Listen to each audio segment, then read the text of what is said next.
What's up? So I just want to do a quick response to Afro Gamer Dude.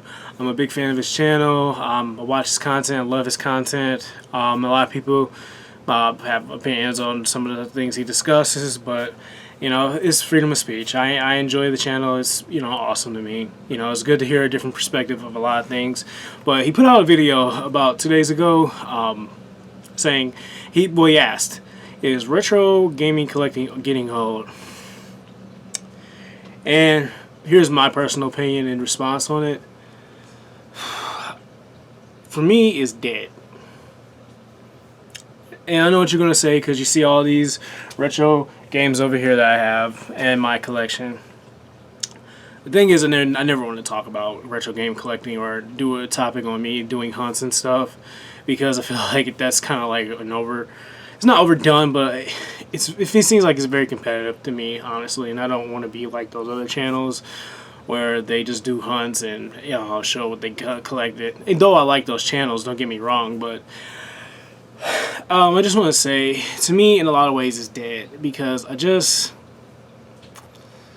think it started to die out for me when I became an adult because honestly, I started collecting retro games when I was in middle school. So I want to say probably around 2006-ish. So the funny thing is, all these Sega Genesis games you see in my collection, I also have a whole bunch of other games. I'm not going to cover those right now. Those belong to me as a kid. A lot of those belong to my cousins. I remember getting a lot of them from garage sales. And, I love them a lot. I love those games a lot. They mean a lot to me. Over the time, I did buy some more Sega games off of eBay and whatnot when they were a little bit more affordable. But as I got older, became an adult, they started to get a lot more expensive. And me being in college, I couldn't really afford it. I'm going to be honest. Any college student, is broke, depending on, circumstances you're living in. And I know with the circumstances I was living in, I was living with my mom. And even then, I wasn't consistently collecting these because I know I had other responsibilities to fulfill, before I bought those. But as a kid, I remember the games used to be a lot dirt cheap, as I recall. They were like $1, $2. Even when you go to stores, mom and pop shops and stores that sell retro games and movies and stuff. I'm not going to name any other than half price books, but we have a store called Hell, why not? We have a store called Mega Me Exchange, and they used to be very affordable. I mean, the highest you'll ever spend on these retro games would be like $20.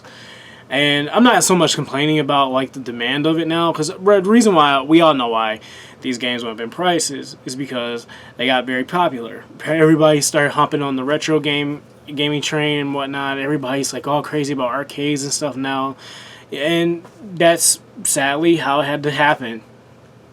But anyway, getting back to it, now everything is just like out of this world expensive, and I'm going to be honest, now being an adult, I'm in my late 20s as well, and I'm married and I have a kid. I know that I can't commit to this. I just can't buy them. I can't spend like hundreds of dollars on, an old retro game that I'm probably not going to play right away. And I'm just going to be honest, a lot of these games I have in my collection, I don't get a chance to just I don't get time to do that right away. My son comes first, and only time I really get a chance to even play video games nowadays is like after 8 o'clock. Once I have my son in bed. So, and then like I'm either up till 12 or 1 in the morning and I have to take my ass to work the next day. So I'm a very busy person, so it's hard to actually come down, go out and make time for this. As well as, put in the money for this stuff. I know a lot of people, how they do it, they just do a lot of trades and whatnot, and they get what they want, but I'm like, dude, I'm not gonna go out of my way and do that. So here's an alternative way how I went about doing it last year, because I kind of stopped last year. Actually, overall in general, I just stopped. I think the only thing if anything I'll probably consider retro is probably the PS3 games, and that was because I knew GameStop was going to throw those away. Let's just be honest, they're going to throw those games away. They're ready to get rid of them. They are, they're willing to sell them for any damn thing at this point. So I picked up a few PS3 games because I still enjoy the PlayStation 3 console. I don't think it's really retro just yet. I mean, it's been out for a minute, but I don't think it's too retro yet. So just want to point out a few things I bought as an alternative instead of buying the game. Oh, damn it, that fell.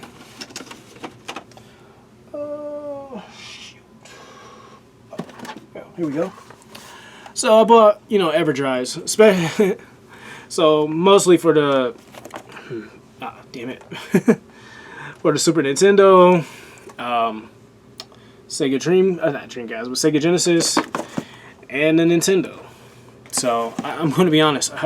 I'm not going to, BS anybody. I soft mod at this point.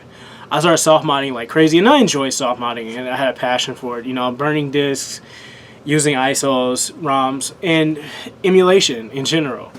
I'm not ashamed of it. I know a lot of people, I have a lot of friends that are on PC and they just tell me they emulate. They can't commit to buying these games anymore because they're too expensive.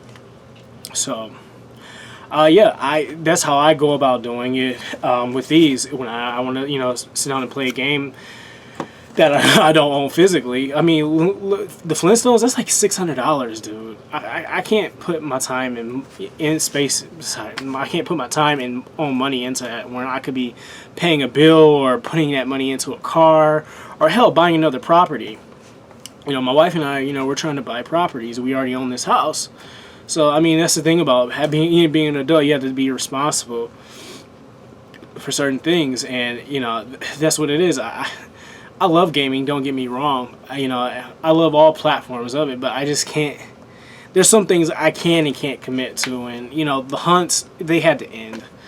Like I said, the last I did of a hunt was for GameStop, and that was back in September because GameStop was trying to get rid of PS3, Xbox 360, Wii, and Wii U games, and I just I love those games. But I'm not. I knew I wasn't going to play them right away, and when I play, I will probably play them later on down the road, but I can't play them all at once now, because I don't have time like that. If I was getting paid to play them, it'd probably be a different story. But yeah, the hunts are dead to me. With the mask mandates and stuff, I don't think that really killed it for me, honestly. But what you point out the most, which I thought was the most hilarious thing, was soccer moms taking their kids to these stores.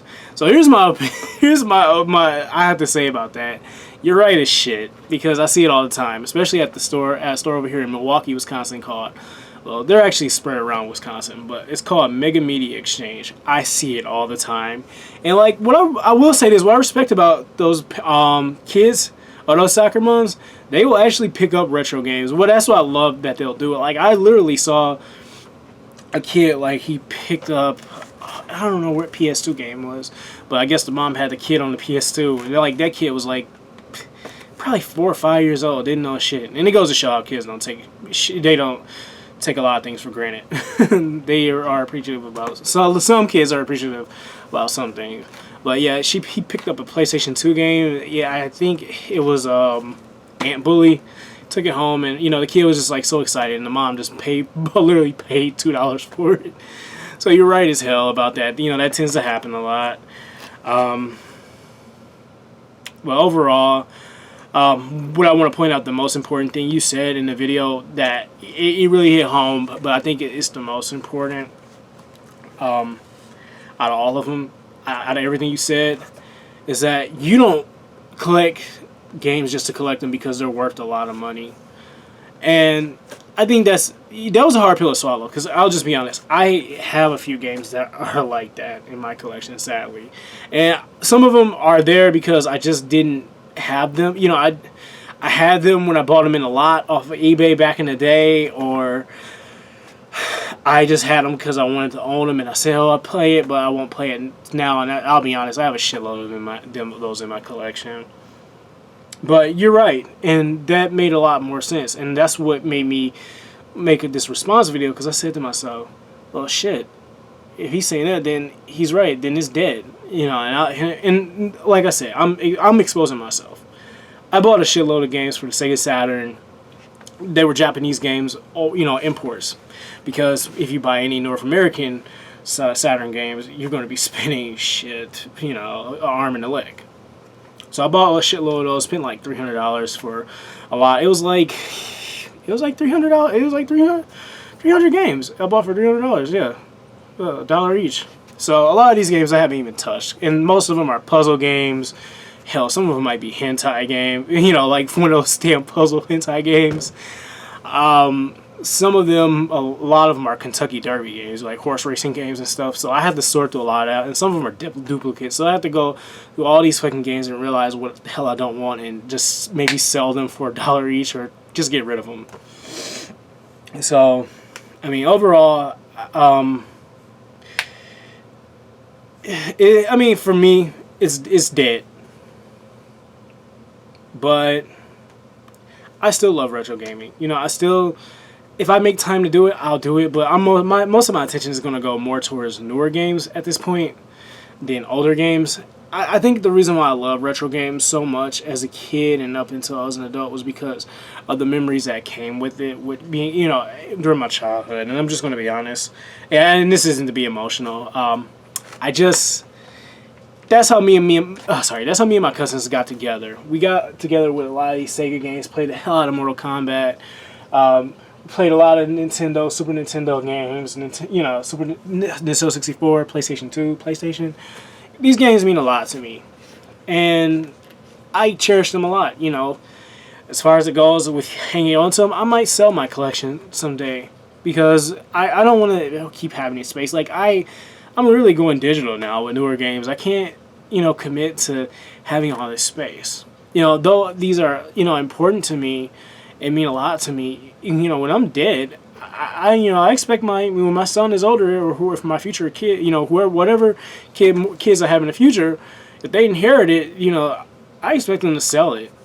So, yeah, I mean, it is what it is. I think it's something I've outgrown. Maybe I shouldn't say it's dead, but maybe retro gaming collecting is something I've outgrown, and like more towards newer games. That's what is getting my attention now.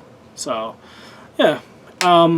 If you still collect retro games, more power to you. I mean, if you want to put more money down on it, you know, a mortgage payment on the or a apartment payment down on a retro game, you know, go ahead and do it as long as you're passionate about it. But for me, it has seen its days now. I love them, but everything has to end at one point. And I hate to sound negative, but you know, it has to stop. And that's just what it is. Just have to stop. And I'll just be honest. I expose myself, and I'll just be honest straight up. Some people, they will just take these games. They will just buy these games just to buy them, and resell them for a higher price on eBay, or hell, even go as far as, you know, just fucking owning the game just to say they have it. You know, I hate to say this too, but there was an instance where a friend of me, were at Half Price Books, and there was a Legend of Zelda Ocarina of Time, brand new in the box and sealed, and they were selling it for $400. And I remember going back like maybe a month or so later with my friend, and we saw it, and he said, you know, the most oldest beard neck, nope, I hate to say this, so I'm not gonna say that, no sex getting son of a bitch bought that. And you know, it's funny as hell, but at the same time, it makes a lot of sense because, let's just be real, people who are buying these retro games, they're not playing them all the time. I'm being honest, I'm not playing them all the time. I played at least about 60%, 50-60%, well, depending on, well, not the PlayStation 3 games, I got a shitload of those now, and Wii games, but I played about 60%, 50% of this collection. 50% of this collection I have beat, you know, played through these games, with the exception of the Saturn games as well. So it comes to a point where it just gets old, and you either keep going or you stop. And honestly, I have to stop. It's old as hell to me now. So that's all I wanted to say.